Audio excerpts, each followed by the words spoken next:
So, what's up mga ka-DIY? It's me, Esvin Shop. So, unboxing tayo ng product natin galing po sa Esvin online shop. So, let's go.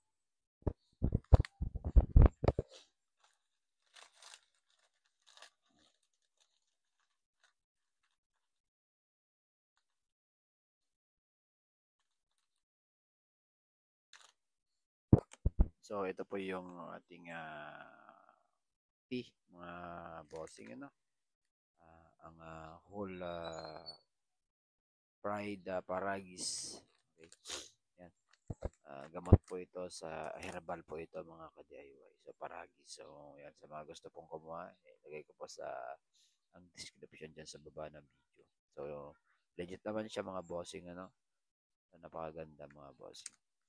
So, check out lang tayo dyan, no? Mga bossing, legit na legit. Ang ating paragis. Thank you for watching mga ka-DIY, oh. Napakaganda. God bless mga babae. Bye-bye mga bossing.